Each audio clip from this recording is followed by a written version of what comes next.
রহমতের বৃষ্টি শুরু হয়ে গেল আবার।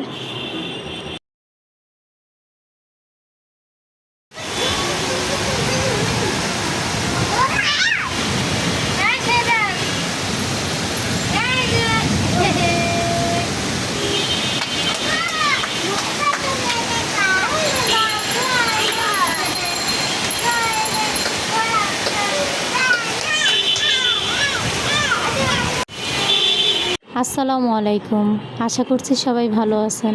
আজকে বাজার থেকে কি কি নিয়ে আসলো আসুন দেখি। এগুলো রোস্টের জন্য ঠিক আছে, রোস্টেরগুলো আলাদা করে ফেলো। টক দই, জয়ফল, জয়ত্রী, চিরা। ওইটা কি বাবা দেখি, ওইটা এটা কি মুরগির মশলা নাকি না রোস্টের মশলা?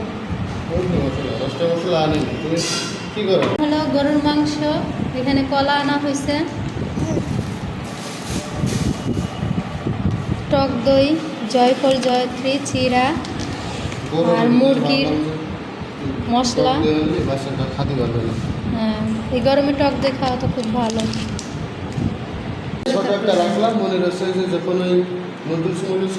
আচ্ছা, ওইটা আলাদা, নুডলসের জন্য আলাদা রাখুন।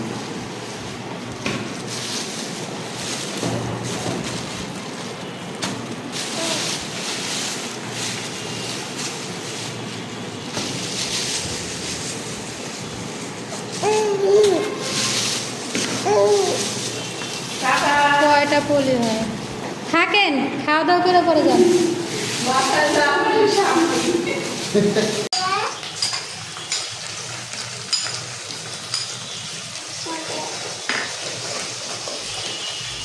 দুই পাশে দুইটা রান্না হচ্ছে, একটা মুরগি আর একটা গরুর মাংস।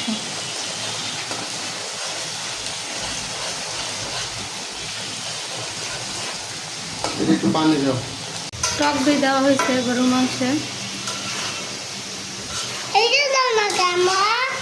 টক দই দিলে টেস্টটা ভালো হয়, বুঝতে পারছো? জয়ফল, জয়ত্রী দেওয়া হয়েছে। তেল বের হয়ে গেছে।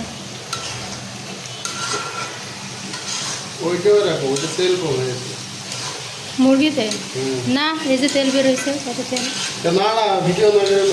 সাথে কিন্তু বেগুন ভাজিও করতেছি। আমাদের বাসায় দুজন গেস্ট আসছে, তাদের জন্য যতটুকু পেরেছি আমরা ছোট্ট পরিসরে আয়োজন করেছি। এই যে বাবাকে হেল্প করছো তুমি।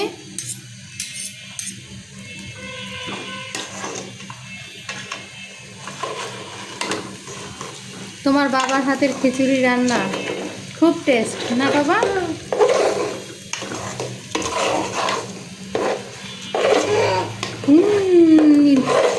সে জাদু বলতেছে যে খিচুড়ি খুব মজা হবে না? বাবার দিকে তাকায় আছে।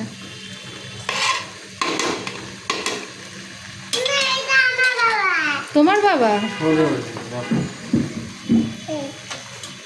খিচুড়ি কষায় রান্না করলে খুব মজা লাগে। এটা আমার স্টাইলের রান্না। তুমি বলো ভালো লাগে না?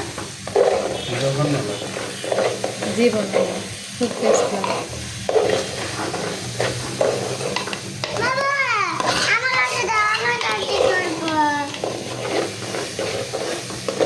বাবার কাছে যাবা?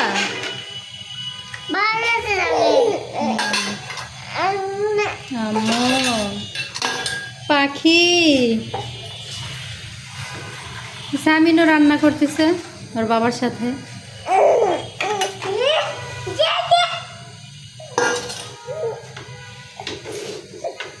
আমার বাসায় ওইভাবে কেউই আসে না, মাঝে মাঝে যদি কেউ আসে আমার খুব ভালো লাগে। ফাইনালি আমার রান্না কমপ্লিট হয়ে গেছে, এখন আমরা খাওয়া দাওয়া করব। নাস্তার আয়োজনও করেছি অনেক, বাচ্চার জন্য ভিডিওটা করতে পারিনি।